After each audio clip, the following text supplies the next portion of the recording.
The Raiders. Pretty good. Roy. Oh That's my pretty good. Roy, I God. didn't know you had. I didn't know. It's the baritone. The baritone Roy, helps out I did there. not know you. Can you do any more? Or is that the end of just the petering out of? Nobody circles the wagons quite like the Buffalo Bills. So that's it. That's it. That's all. When you start talking, it goes. It goes. Do Raiders again. The Raiders. That's it, but that's very good. That's it's very limited. Compare a Titans wide receiver to an Eagles song. Going to Hotel No. He doesn't have any confidence in anything other than the guttural grunting his way through the slog. The Raiders. It's very good, It's though. so good. It is. It is. It sounds soulful, deep, filled with pain. Should be up for a Suey Award. I mean, thank you. got it. Limited fake Chris Berman. I think that should make an appearance occasionally when we're talking about stupid things in sports. You can just hear with no context whatsoever. I think it should become the new Suey, actually, that's played underneath things that we're doing. See if Just anyone Roy? notices it. Just Roy. Yes, just Roy. When we know an interview or something is shit, like when that Croupie was on with us earlier this week, when just under What your happened breath, to him? under your breath, you signal. You're supposed to be on today. What happened to him? I'm a groupie. I feel like that sound should be in the Monday Night Football booth with Troy Aikman. You know, I wanted to talk Segue. about this. Let's talk about this Wow. for a second. Thank Aikman. you. You didn't Nicely see this, done. Stugotz? No. Yeah, he's linked. He's linked hold with a on, deal. Hold on. Yeah. Hold on. His farts have to smell good. I mean, The Raiders. I saw him in LA up close. His farts definitely smell good. Like, not that I smell one, but he just looks like in Yes. Radio Row. He was just hanging around at one point. yeah. Does he smell? This is interesting how somebody culturally gets such an imprint that I think I'm going to do something here that's not totally fair, that's just based on Troy Aikman has been in my life for a long time. He had a star on his helmet. He was a rising star in that league. He's a Hall of Famer, even though his career stats are not very good. He handed the ball off a lot and threw to Michael Irvin and had about 20 touchdowns a season. But because of the life that he's lived, that includes threatening to punch Skip Bayless in the face and asking his lawyers how much it would cost if he punched Skip Bayless in the face for reporting in a book that Troy Aikman might be gay. Troy Aikman now leaves Fox to reportedly join ESPN, and I believe because we elevate these Cowboys quarterbacks, he's not even the best of the Cowboys quarterback broadcasters or the famous most paid one right now, but I believe he smells like rawhide. Am I wrong about this? You sat next to him and Moore walked by and just creepily stared at him. So you don't know what he smells like or whether it was cologne. I was close enough to him to say to myself, he looks like he smells great. Troy Aikman looks like he has some kind of either cologne or body wash that has the word cool in it. He's also got great hands. There's the thing with men, they either have terrible, especially former athletes, they either have terrible, like, misfigured hands, or they have just a great looking hand. His are clean. And he's just got the nails done. Well, he just handed it off. That's all he did. Yeah, I mean, that was my big takeaway. His hands look great, and he looks like he smells decent. Did you guys see this side-by-side picture of Kenny Pickett that's been going around the interwebs comparing his hand size to Ben Roethlisberger? Yeah. Like, that's got to be, like, junk science, right? Like, it's just a picture. You can't really tell if his whole hand is in it. And I've seen people tweet this picture like, wow, like, we can't drop that guy. Those hands look tiny. Have you? I thought you were going to say, have you seen the side-by-side picture of Troy Aikman and Jay-Z and how similar they look? It's startling. It is. It is startling how much they look like Chris each other. Cody, put it on the poll. Are you startled by how much Troy Aikman and Jay-Z look alike? But Come on. I'm also so right about this. You need Stugotz to Google hasn't seen Troy this. Aikman hands. Stugotz. Just Google image that. Stugotz hasn't seen this. Have you not been on the internet in the last 10 years, Stugotz? Well, Stugotz He doesn't doesn't even live know on about, it like you do. He doesn't even know about Aikman. He doesn't know what's happened with Aikman or why we're talking about Aikman. And his job is as a professional broadcaster, but the only part of it he does is reluctantly put on a suit 3 times this week. It's suit week, Dana. How do you not know what's happening with Aikman? Are you turning I off knew there all were your discussions. devices? Yes, I am. I knew there were discussions about Aikman going to the Monday Night booth. I did not realize it was finalized, which opens up an amazing opportunity to work with Joe Buck. I mean, someone out there is going to get that opportunity. Somebody is reporting that it might be with Joe Buck, which is why I wanted to talk about all of this stuff, because there is a bidding war right now for name and recognition in the broadcaster position, because these salaries have climbed to this crazy place, Stugotz, where Troy Aikman was making $13 million a year, but he had a contract clause that he could leave, reportedly, if anyone arrived with more money. And I thought that Amazon was going to get Troy Aikman, but I thought that because evidently he was playing Amazon against ESPN to try and get out of Fox to get away from Skip Bayless. ESPN has been trying to do something splashy with the Mannings, Monday Night Football, for a while. I can't believe the amount of money that ESPN is paying for Troy Aikman, even though I would have assumed, Stugotz, Splash. that Amazon or somebody else would have paid and needed to pay that much to Troy Aikman. I was surprised that ESPN got into the bidding of $17.5 million for a color commentator that has a name, but I don't think of him as a special, likable enough, smells like rawhide, but like it doesn't say interesting things and isn't special as a broadcaster to me. I actually think in recent years, he's gotten better because he has a little bit of don't give a bleep. Like, he was basically saying the San Francisco 49ers are trying to work around their Jimmy Garoppolo problem during the NFC Championship. He had to go at the NFL for giving CBS the Cowboys playoff game and sticking them with Eagles-Bucks. That was a terrible game. Like, he actually has lost a little bit of that Cowboys quarterback filter, and, like, he's become better. I'm just astounded at how much the announcer market has grown, and that's almost entirely Romo-based. Like, I think we didn't realize at the time how much of a bomb that Romo contract was for everyone entering contract negotiations. It's so great now as the gambling money makes an appearance, because I don't want to make it sound, I understand why everybody is paying these gargantuan fees, because everyone's cashing in now. Goodell's going to make more the last 2 years than anybody who played football. Goodell's bonuses and television bonuses, because this is all made for television spectacle, and the television money is astronomical, and these billionaires get richer and richer owning these teams. But now the money is trickling down to the broadcasters, and it's a flood of money. Because Troy Aikman's fine. I don't mean this as disparagement on Troy Aikman.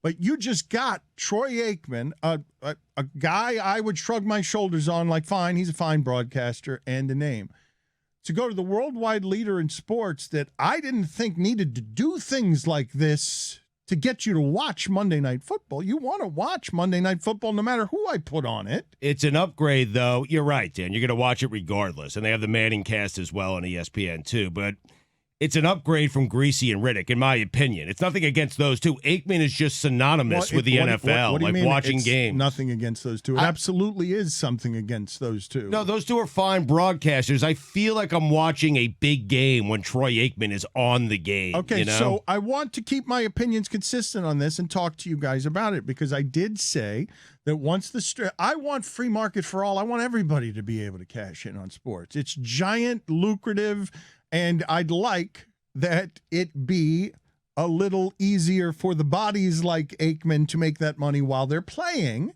than to show up once a week, 16 weeks a season, and basically get $1 million a game. Get $1 million a game to go up there and broadcast, and you get half of your work life year off. Yeah. You don't even have to do anything. Like 3 quarters. It's a very good job. It's an exceptional, extraordinary position, and you should not lose sight of the fact that, of course, the old-fashioned Cowboy quarterbacks are the ones who are going to rise up first to where the money is. The guys who help the star on the helmet as it blackballs Colin Kaepernick and Jerry Jones dances in front of the flag. Those jobs go to those guys, and who gets to the money first? It's Troy Aikman, who's like, he's all right. He's fine. He's fine. Are you alleging Cowboys privilege? I mean, an allegation is almost not even required. It's blatantly obvious. It's never a Jets quarterback. One of their fullbacks is a major national NFL voice. Like, if you really want to stand out though as a color guy, you gotta have a good entrance. You know how Collinsworth has the slide in where he like slides in. Great. Yes. I want Aikman his please. first Monday night game. All of a sudden, there's an empty space and he just emerges like upwards. From the I bottom like of the that. floor. Yeah, I like nice. that. Or That maybe is he good. drops down from the ceiling. That's Like it. we're still spitballing exactly 50 how. Cent, 50 The Cent, slide is upside over. down. Yes, Over upside here. down. Oh my God, the very first thing. I think that's a great game we got going here. Like, Oh my God. The Raiders. What do you guys think of him making? This is excellent work by you, Roy. I think you got a future right here. This is your niche. This is Finally arrived there, Roy. Hey, pay me the big You bucks. can say it whenever you want to, and we'll just ride right past it and know what you mean. What do you guys think of this salary amount, though? Because while I am here, and I will tell you at every turn, even Guy Fieri, all of you, you go get as much money as you can. There's a lot of money in entertainment. All of you. I know that runs contrary. I was surprised at how much Guy Fieri makes. Why? I He's the shouldn't face be. of a network. By the way, He owns South restaurants. Beach Food and Wine Festival this weekend in South Beach. Oh, Jesus. I might see Guy Fieri there. Which seventh man on the Detroit Pistons is going to be there that you'll tell us about? Wait and see. Jessica's going to be a mess wandering that place with a necklace that's a wine glass. Like, They do that? yes, you just wear it as a necklace. What if it's like a spiked seltzer can necklace? Because I'm all over that. Anyway, The Raiders. to answer your question, like my feeling about the salaries is like I appreciate it, but the thinking behind it is that there's 7 people that can do big NFL games, and I just fundamentally disagree with that. And like the market has gone You up. could do because I'm not saying that I can, but like No, you think could. you can? No, you though. could. That's your You point. could. I would still watch it if you were calling the game. You Yes. could do. I need to do Jags play-by-play. Titans before I do a Super Bowl. Well, you could do it though. You could do play-by-play on a game. You are doing play-by-play on soccer games. It is harder though. The skill set is harder, Stugotz. It's not just that Troy Aikman's got a cushy job that has a lot of vacation and is $17 million.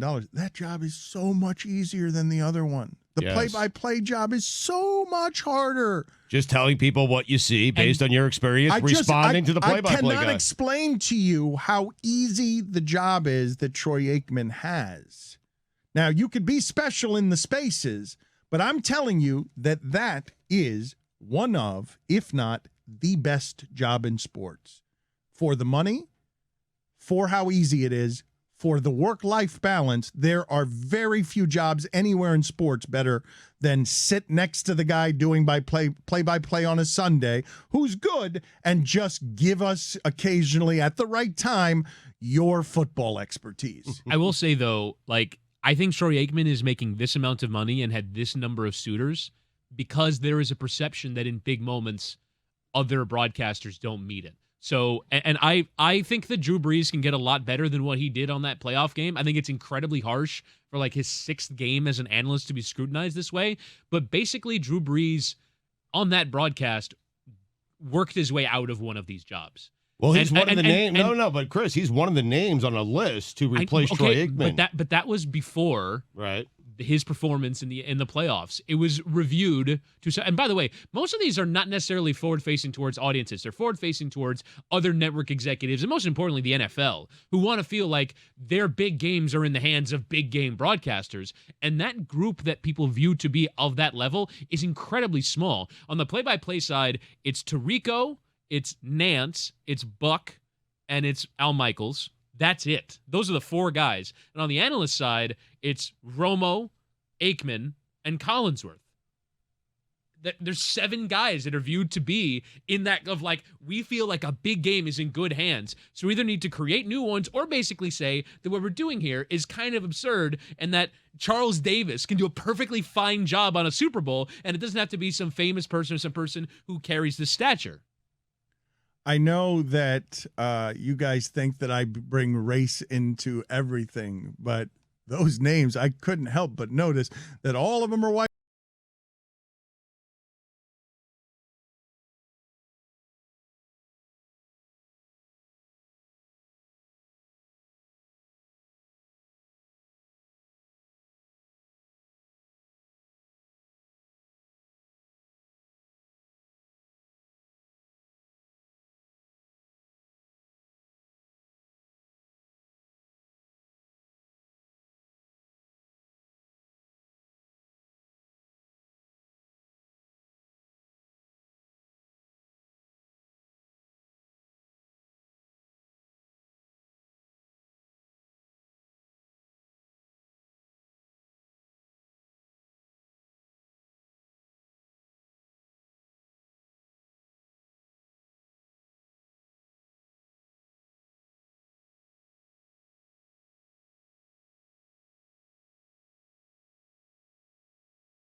out at $50 million on the halftime show for 15 minutes. They've had it for 10 years. It's 15 minutes. Pepsi says it's one sponsor. Everybody wants in bed with the only thing in the content golden age that is appointment viewing. You cannot TiVo it. You cannot DVR it. You cannot do any of this stuff where you watch it on your time. It's our time, and we've got 96 of the top 100 programs or whatever it is every year, and they run everything, which is the subject of our musical. We haven't gotten to enough of Chris Cody's opinions this week. His very strong Debatable. opinions. He had Juwan Howard. He had a Juwan Howard take. He had an own goal take. We need to get more sports from Chris Cody into the show as he carries us into the future with all of his incompetence. Little out to gold talk. Wait, what is your Juwan Howard take? My Juwan Howard take is everyone was, I think more coaches should fight. That's where I just want to start.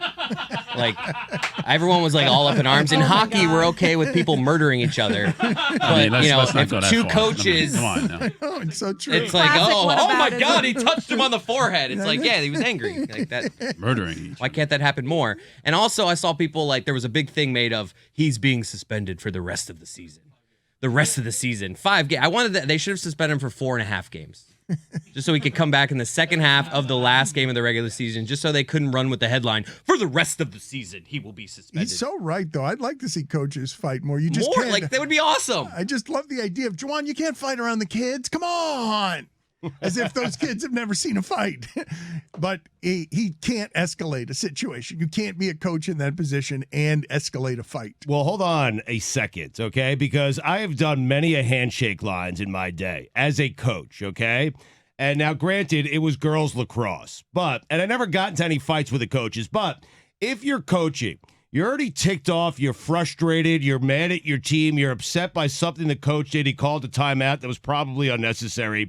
The last thing you want, Juwan Howard, in his defense, was prepared to walk through that line, shake a couple of hands, and get out of Dodge. And Greg Gard decided to stop him and try to explain himself. And I'm telling you, the last thing you want as a head coach after a loss to Wisconsin, of all teams, is you want Greg Gard in your face explaining to you why it is he called a meaningless timeout. Juwan Howard, yes, should have been suspended a couple of games. An entire season? Well, That's ridiculous. It's just the rest of the regular First season. of all, Stugotz, Just a few games. You've never done a handshake line. They were calling a timeout because Howard was pressing and they didn't want to have a 10-second clock violation. Am I wrong?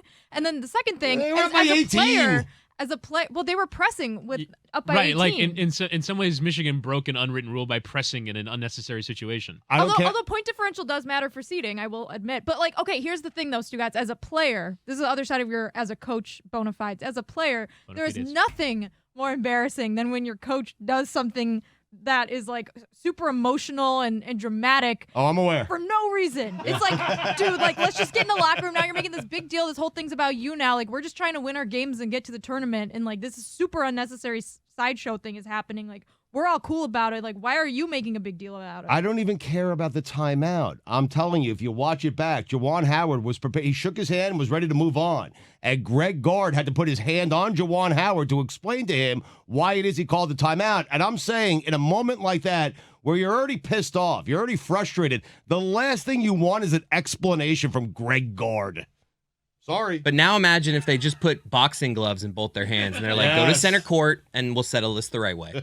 It's just stupid. I like this whole thing about women can't do this, women can't do that. They're so emotional. It's like, all right, well, let's just watch the end of this basketball game and tell me men aren't the most emotional people on this freaking planet. Give me a break. Get out of Dodge is what Stugotz wanted to do. The nuclear codes. All right, yeah, and we haven't. And how has that turned out for us? I love he had a handshake line bona fides Stugotz gave us. I do. You've never been, Dano, you've never been in a line. Listen, I've done many lines. I've lost many a tough game, and the last thing I want to do is talk to the opposing coach during the handshake line. I don't want to do it. Just leave me alone. Shake my hand, move on with your day. Okay? You just get rid of handshake lines? See ya. Whoa. No. Sportsmanship is important. The He just Raiders. saw it himself. He looked in the mirror and was so disgusted with himself that he just belched out a sportsmanship. Like an insincere sportsmanship is important. Nah, man, no. If you get rid of the handshake line, you get rid of the handshake lines in the Stanley Cup playoffs at the end of each series. I will not stand for That that. handshake line, They can get Roy. over themselves. What? It's Oh. enough with hockey. Oh, I love it. We're I so love it. good. We beat the shit out of each other for 14 Professional, days, and I'm playing on a broken leg, and then we shake our and then sticks. we shake hands, and we're Sticks. better. It's than all everyone combat because sports. Jerk. It's That's- like It's all combat sports, though. the hockey line is the best handshake line. So you think in MMA they should politely shake hands at the They end? sort of do. There's some post-fight hugs in MMA. It's always like their faces are both bleeding, Roy. and then Yeah. it's like, give me a hug. You're shaking your head in disgust. Oh, They are he's annoying. they- How dare you with a hockey handshake line? They are sacrilegious against something that you hold in the highest of sports regard, and you're just shaking your head. You don't even have words for them. The Raiders. That's all I have to say to you. The he Raiders. doesn't have anything else. Can't stop doing it. One trick pony.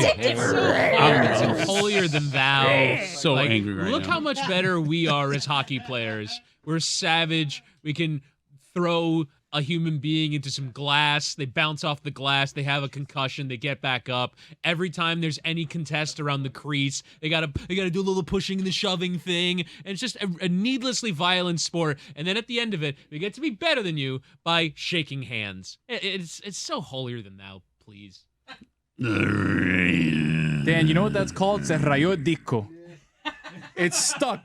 It's just hitting that same note after. Roy doesn't have anything else other than being able to belch out Raiders. I thought that this would be the wheelhouse, Roy, where you would take a hockey stick to everyone talking to you because you believe in the The only way stupid- hockey players can solve their problems is Oh beating the my shit out of God, each Woody. other. No, man, these guys are playing on broken bones, bruises. They're blocking slap shots True. at 100 miles per hour all series long. They're getting checked and everything. And the respect they have at the end of the series. Like, come on, man. Like, don't be so dismissive. Roy just got goosebumps. I saw it on his arm. He just got goosebumps thinking Yeah, about the he got respect choked up a that little. they have for each other. There are plenty of other sports where the combatants are beating the holy hell out of each other for a very long period of time. No one at the end of American football goes, "Oh, now the long-standing tradition, all the players and all gather in midfield." well, they do, and shake actually. hands." They're not They even do. doing it over a They do, seven-game but it's series. it's not so self-serious and self-aggrandizing, congratulating yourself for being good The sportsmen. quarterbacks kind of do that. Like, I got to find the other quarterback. We have to have this moment. Hold on a second. If Doc Emmerich was calling football games and narrating that, it would Well, he make used it. to. So Yeah. I know, but he's the one who I miss think Doc. of him announcing the line at like the Western Conference Finals, and I'm like, oh my God, this is sports right here. These players, they put everything aside. The last 3 periods are behind them. They're shaking hands, and then they're doing little stick thing. I love the stick thing so much. Is Oh, the that- stick tap. Is that the a stick tap. greater respect than the one The that stick tap? No. I associate with the most respect in sports, which is after a fight, guys who have been talking to sell the fight beforehand and just hate each other, seem to hate each other. Then they fight, whether it's MMA or boxing, and then they're super nice to each other because they've beaten the respect into each other. They've basically Or the buildup was a contrivance. Right.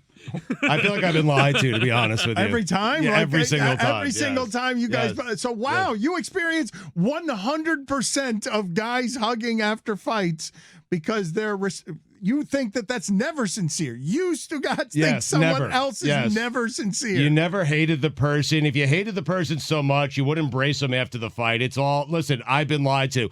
It should all be like Rocky and Apollo. All of it. Wow, your Apollo wanted nothing your to do. second reference today to Rocky. Your Listen, second. I just watched it It's the all- other day. it's all They Hold on. referenced Friends by any Rocky other 3. movie. I watched 4. How is it that you run your entire life prism through Well, the name another Rocky boxing movie. movies? I dare you. Go ahead. Raging Bull. It's a terrible one. $1 Million Baby. Terrible. I mean, We just become best friends. is an American fight a Russian? What was the one with De Niro and Stallone? Roy, do the stick tap. De with Niro and Stallone. That was The Fan. That was not a boxing movie. No, that was De Niro and Wesley Snipes. Oh, that's that was right. a boxing movie That's a with De Niro and fine. Stallone. Wow, that's a major There's a fine. boxing movie of De Niro and Stallone. Yeah. Yeah. They're old, haggard fighters, and they fought each other for. Please read that program Oh, description. it's called Grudge Match. Oh, yeah. Yes, grudge match. That's it. Let me hear more All about right, this. I'm gonna pull up the Rotten Tomatoes. Please tell me, what did it get? Tough reviews. 31% on the tomato meter. That's Oh, a that'd be on phobe. Cinephobe. That's a phobe. They brought Raging Bull out of retirement to fight Stallone. All That's right. Here is the description. Pittsburgh boxers Billy the Kid McDonough, parenthetically Robert De Niro, and Henry Razor Sharp, parenthetically Sylvester Stallone, shared a fierce rivalry back in the 1980s. Each had scored a victory in 2 matches, but on the eve of their decisive third bout, Henry suddenly announced his retirement, effectively ending both boxers' careers. 30 years later, boxing promoter Dante Slate Jr., played by Kevin Hart, makes Billy and Henry an offer they can't refuse: return to the ring and settle the score once and for all. This was so funny, what was happening as Whittingham read. The amount of hatred that poured into my ears, where Chris Cody decided to say, I'm rooting for one mess up, and then I heard fuck under his breath when you didn't mess up. And Jessica said, the only thing that interrupted Jessica's thoughts was Chris Cody saying that in one ear, as Jessica rolled her eyes and said, I stopped listening 5 minutes ago. I read for like 40 seconds. Exactly. I've gotten really good at not paying attention to the chicanery that's happening Well, behind they me don't while I like read. that you I'm read undeterred. Well. They don't like that you read well, and they don't like that you know that you read well, and they don't like the flourish with which you read, because you know you read well. And so I get in my ear just one mess up. That's all I need. That's all I need for a ha! You fool! But I want to understand, as I hold $5 in my hand, and I have again now by reflex. Okay, I am hemorrhaging. Should be a bigger fine than that. I'm hemorrhaging money around here and getting fined a lot. It was a bad mistake. I cannot dispute that making the Robert De Niro Stallone boxing movie a De Niro is an umpire and Wesley Snipes movie. It's a baseball It's movie. a bad mistake. I will grant you, it's not a boxing movie. It's a terrible mistake I've made. But where is it on the fines? Because I didn't think that I could be fined for mistaking Wesley Snipes for Stallone. If it's not on there already, it has to be. Yeah, it should be the highest to fine. All right, so $5 it is. Getting off light, I feel like. I don't. What's the new fine system, Stugotz? Because you just keep increasing it, like the rent in Miami. Should we codify the fine system? No, I'm working have it on written it. down my somewhere. God. Ever since Whitty sat down this week, he's just been like, we need this in a list somewhere. We need to put this in a spreadsheet. We need to organize our fun. We need Stan Van Gundy to turn off his email reminders. Please. Just command cue the mail app, please, Stan. I beg you. You and Jeff. Hit the you don't get the show for this guy. Just command cue. Listen. Command cue the email Oh, app, where is the please. siren? Where is that siren? You weren't exactly great on your pitchers list, okay, Mr. Organized? All right? Just to Good organize. shout, Stugotz. Good Thank you. shout. You couldn't get into the Google document to get the hierarchy. I deleted it for John Amici topics. You're so upset, aren't Okay, you? all right. This is how I insist that you end the show today. I want you to call Stan Van Gundy back up and just have him fiddle around with the knobs while describing what he's doing on his computer. Like try and bang the side of his computer and be Ben Stiller and Owen Wilson breaking the computer. And I thought Cody was going to fart on Whittingham's lunch. I'm ready. I'm waiting for Been that. holding it for like 2 hours. What's for lunch today, Whitty? Goodness me. Dude,